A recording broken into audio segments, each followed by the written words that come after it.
Bonjour chers apprenants, bienvenue à cette nouvelle séance de sciences physiques. Je suis Monsieur Adzabé, professeur de lycée. Aujourd'hui, nous allons faire un cours de chimie, plus précisément un cours de chimie organique.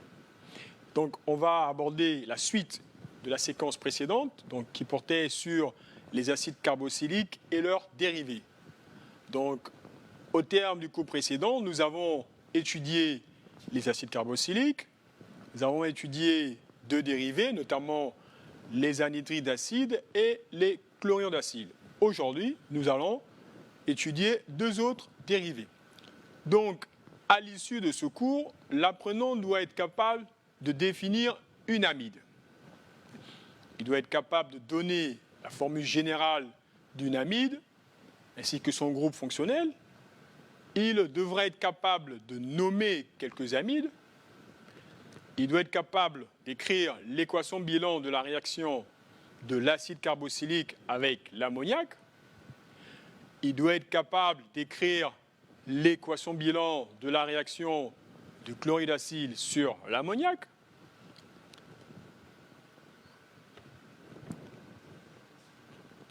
Puis, il devrait être capable de connaître les caractéristiques des réactions d'estérification et d'hydrolyse. Et il devrait être capable de savoir que l'excès d'un réactif ou l'élimination d'un produit améliore le rendement de la réaction. Il doit être capable de connaître l'effet d'une catalyse sur la réaction d'estérification et d'hydrolyse.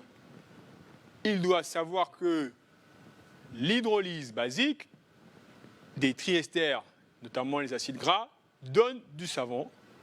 Et enfin, il devra être capable de savoir que la réaction de saponification est totale. Donc, nous allons commencer par la première dérivée d'acide carboxylique. Il s'agit des amides. Donc, nous allons d'abord définir ce que c'est une amide. Donc, les amides, elles ont pour formule générale. Alors, il y aura deux possibilités. Donc, on aura des amides qui s'écriront sous cette forme. Prime H. Et on aura des amides qui s'écriront sous cette forme. Voilà. Alors, ce qu'il faut savoir, c'est que il y aura deux cas de figure. Le premier cas de figure, donc, ce sera celui-là. Si le radical R', donc R' ici, est égal à l'atome d'hydrogène, on aura ce qu'on appelle une amide non substituée. Autant pour moi. Donc, amide non substituée. Voilà. Donc, ici, on aura une molécule d'amide non substituée. Donc, ce sera sous la forme R, CO, NH2. Alors, donc ici, on appelle ça une molécule d'amide non substituée. Par contre, si ces deux radicales, donc R', ici c'est R second, autant pour moi, si R' et R second sont différents de l'atome d'hydrogène, on aura ce qu'on appelle une amide substituée. Donc ici, si R' et R second différent de l'atome d'hydrogène, on a l'amide substituer. Voilà. Donc, voici donc les deux cas de molécules d'amide qu'on va souvent rencontrer dans notre cours. Voilà, donc ici vous avez un résumé. Alors, retenir aussi que donc, le groupe fonctionnel amide, j'ai la forme, voilà. Donc ici, en fait, c'est l'atome de carbone qui est lié à un atome d'oxygène et à un atome d'azote.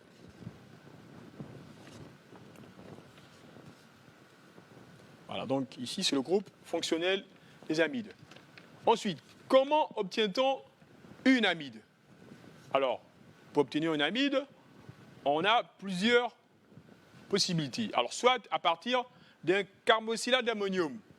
Donc, le carboxylate d'ammonium est obtenu. Alors, c'est une réaction en fait en deux phases. Donc, la première phase, on va d'abord synthétiser le carboxylate d'ammonium et ensuite obtenir l'amide juste après. Donc, le carboxylate d'ammonium est obtenu par réaction entre un acide carboxylique et l'ammoniac.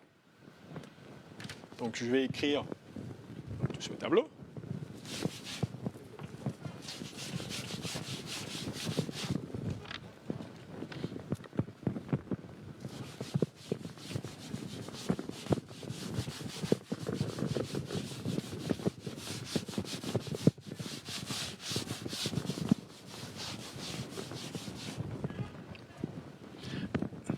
Donc voilà, donc on a dit que pour obtenir dans la première étape, c'était l'obtention du carboxylate d'ammonium. Donc on fait réagir l'acide carboxylique avec l'ammoniac, donc NH3. On obtient donc le carboxylate d'ammonium, donc c'est-à-dire un ion carboxylate avec l'ion ammonium. Voilà. Et ensuite, qu'est-ce qu'on fait? On va chauffer, en fait. Donc, parce que quand on fait réagir l'acide carboxylique avec l'ammoniac, on obtient du carboxylate d'ammonium. C'est une solution. En général, elle est fondue. Donc, ensuite, on chauffe. Alors, cette réaction, elle est limitée. Donc, elle est limitée par la réaction inverse. Donc, on va la chauffer. Et lorsqu'on chauffe, on va obtenir notre molécule d'amide. Voilà.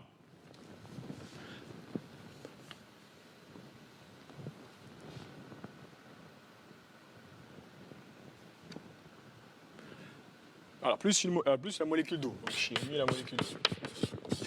Voilà. Alors, on va faire une expérience. Donc, on va voir la formation. Donc, on va voir la formation d'une molécule d'amide. Donc ici, on va synthétiser une molécule, une solution d'éthanamide. Donc on fait réagir l'acide carboxylique. Donc ici, ce sera l'acide éthanoïque, donc avec l'ammoniac. Donc il se forme l'éthanoate d'ammonium dans le tube. Donc après avoir obtenu l'éthanoate d'ammonium, on va le chauffer. Et après chauffage, on va obtenir des dépôts blancs d'éthanamide sur la paroi du tube. Alors, donc ici, c'est un exemple, ici un cas pratique. Voilà. Alors, la deuxième possibilité d'obtention des amides, on peut aussi faire réagir l'acide carboxylique avec, non, pas des acides carboxyliques. Alors ici, on va utiliser des chlorides d'acyle, puisque au départ, on a utilisé des acides carboxyliques. Donc ici, on va utiliser l'acide carboxylique qu'on va faire réagir avec l'ammoniac. Donc ça va nous donner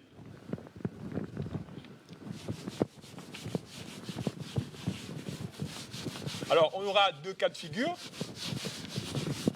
Donc le premier cas de figure, on fait réagir, donc on va faire réagir le chlorure d'acyle. On fait réagir le chlorure d'acyle avec l'ammoniac, NH3.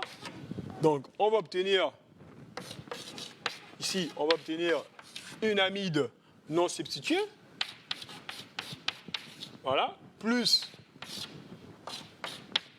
Alors ici, puisqu'ici on aura donc l'azote qui va se fixer ici, qui va remplacer le chlore. Donc le chlore, donc ici on va obtenir une solution d'acide chlorhydrique. Alors ici on ne va pas obtenir du chlorure d'hydrogène, donc ce n'est pas le gaz ici. Donc ici c'est la solution aqueuse. Donc retenir que la formation des amides se fait en milieu aqueux. Donc ici on obtient du HCl, pas du chlorure d'hydrogène, mais de l'acide chlorhydrique, donc la solution aqueuse. Donc ici, si on fait réagir le chlorure d'acyle à l'ammoniac, on obtient une amide non substituée. Par contre, si on remplace l'ammoniac, par une amide, donc si je remplace l'ammoniac par l'amide, voilà, donc l'amide, voilà. Alors ici, je vais obtenir plutôt, donc à la place de l'amide non substituée, je vais obtenir une amide substituée. Donc ça va me donner, voilà, R, voilà, plus l'acide chlorhydrique. Voilà. Donc voici les deux possibilités d'obtention des amides. Alors retenir que ici, l'action, donc en faisant réagir le chlorure d'acyle, on peut obtenir soit des amides substituées ou non substituées. Par contre, avec l'acide carboxylique, on a vu qu'on ne pouvait obtenir que les amides non substituées. Donc ici, on voit bien que le chlorure d'acyle a un avantage, c'est qu'il permet d'obtenir les deux types d'amides.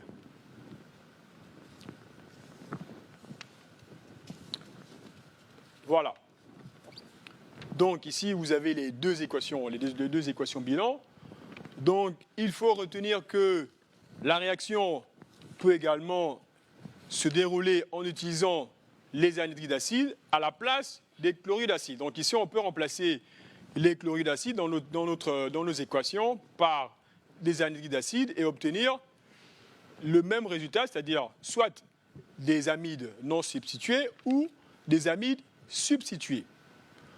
Ensuite, il faut aussi retenir que toutes ces réactions reposent sur le caractère nucléophile des amides, c'est-à-dire que ça va reposer sur la possibilité à la molécule, l'atome d'azote, de pouvoir se greffer à trois autres molécules. Voilà. Ensuite, on va passer à la nomenclature. Donc, comment on fait pour nommer des molécules d'amide? Eh bien, c'est tout simple. Donc, pour obtenir le nom de l'amide, on supprime dans le nom de l'acide carboxylique dont il dérive le mot acide, puis on remplace la terminaison oïque par amide. Alors donc, on va faire un petit exercice. Donc, ici, on se propose donc de nommer ces quatre molécules. Donc, on a quatre molécules d'amide qu'on va nommer en utilisant la nomenclature que nous venons de détailler. Voilà. Alors, la première molécule d'amide, donc on a CH3, CO, LH2. Le deuxième, donc on a CO, NH2. Ensuite, on a donc CH3,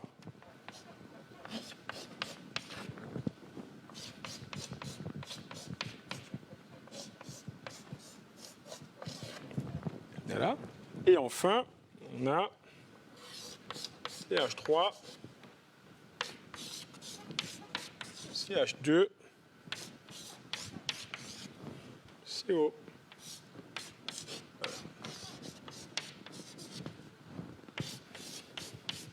Voilà.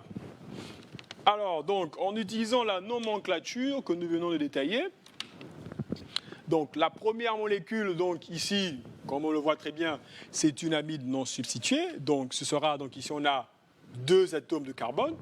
Donc, ce sera, donc si vous avez bien suivi, donc ce sera les donc éthanamide. On remplace le terme oïque par amide. Éthanamide. La deuxième molécule, donc ici, donc, on a remplacé ici donc le groupe alkyle par le noyau aromatique. Donc ici ce sera donc, alors ici il provient donc de l'acide benzoïque, donc ce sera le benzamide. Donc on va remplacer oïque par amide et on a supprimé le terme acide. Benzamide. Ensuite, la troisième molécule. Donc ici, alors ici, on a un niveau de difficulté un peu plus élevé. Donc ici, au niveau de l'atome d'azote, il y a un noyau aromatique. Donc on va donc d'abord s'intéresser au noyau aromatique. Donc ce sera le phényl. Voilà. Donc on aura le phényl. Alors ici on a deux. Alors oui, donc j'ai omis de vous le dire, c'est que donc ici au niveau de l'atome d'azote, il faut toujours préciser en fait. Donc il faut toujours préciser alors que le groupe, ce groupement est fixé à l'atome d'azote. Donc ici, il faut toujours mettre le N, donc on met un N avant. Alors donc ce sera le N-phényl. Donc pour préciser que le phényl est greffé à l'atome d'azote, voilà, donc ce sera le N-phényl. Alors ici, donc, il provient de l'acide éthanoïque, donc ce sera le N-phényl. Éthanamide. Donc le N, parce qu'il est fixé à l'atome d'azote, phényl pour le groupe phényl, donc N-phényl, et éthanamide, ici, pour la molécule d'acide carboxylique. Voilà. Alors enfin, la dernière molécule, donc c'est toujours pareil, donc on va d'abord s'intéresser donc au groupe fonctionnel. Donc ici on a deux groupes alkyles qui sont fixés à l'atome d'azote. Donc ici on a deux groupes méthyl. Donc ce sera, alors comme on en a deux, donc on mettra N, puisqu'on a deux groupes alkyles, donc deux groupes méthyl qui sont fixés à l'atome d'azote. Donc NN méthyle, voilà. Et ici on a trois atomes de carbone. Donc ils dérivent donc de l'acide propanoïque. Donc ce sera le NN propanamide. NN méthyle propanamide.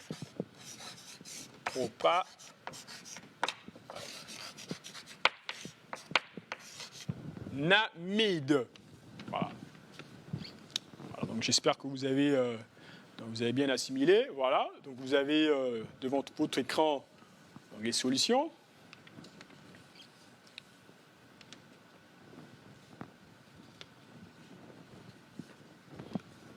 Voilà. Donc on va avancer. Donc diapo suivante. Alors, on va terminer avec la dernière famille des dérivés d'acide carboxylique. Donc il s'agit des esters. Donc, les esters, vous les connaissez, vous les avez vus en classe première. Alors on ne va pas redéfinir les esters, puisque vous les connaissez, on va juste donner leur formule générale. Donc la formule générale des esters, donc les esters,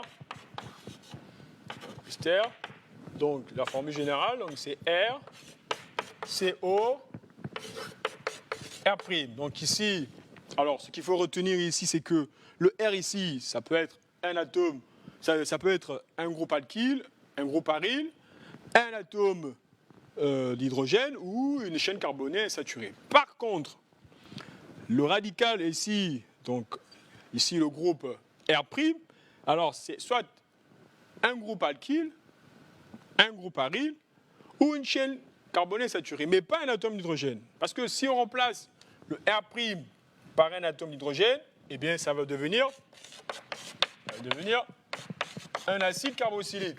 Or, nous, on veut que ce soit une molécule différente de l'acide carboxylique. Donc, pour que ce soit une molécule d'ester, il faut que le R' soit différent de l'atome d'hydrogène. Voilà. Donc, voici ce qui concerne la formule générale des esters. Voilà. Alors, comment on fait pour nommer un ester? Donc, nomenclature des esters.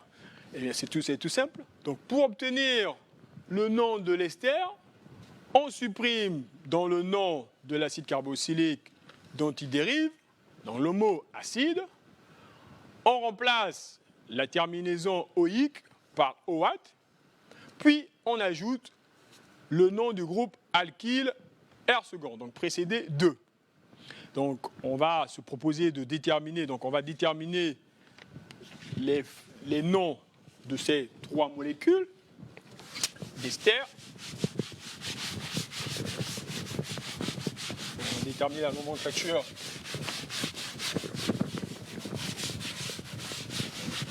Voilà. Donc on a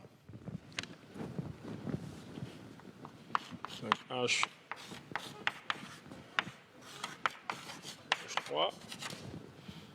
Ici on a donc CH3, CO.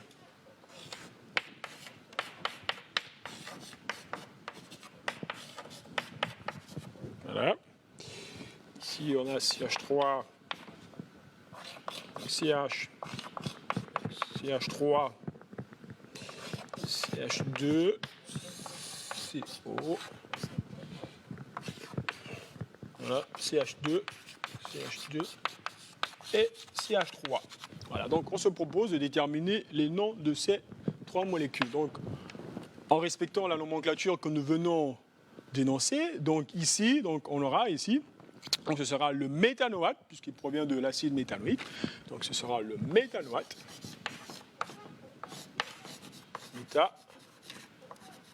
Méthanoate.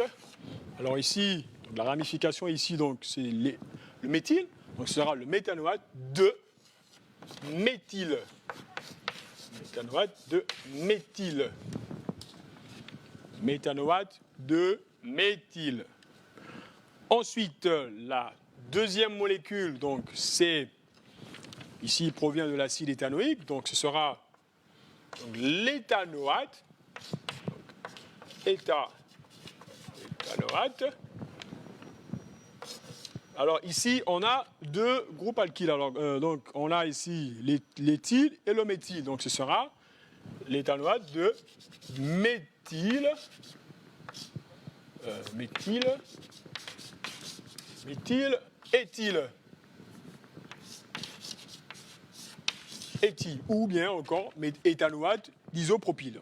Ça, c'est la deuxième formulation. Et enfin, le dernier, donc ce sera... Alors ici, on va numéroter, donc c'est 1, 2, 3, 4.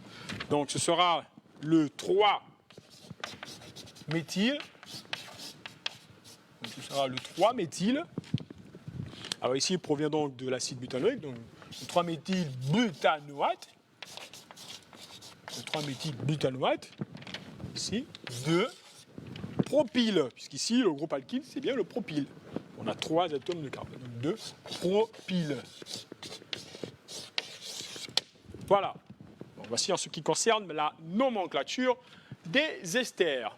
Donc, vous avez sur votre écran la solution de notre exercice.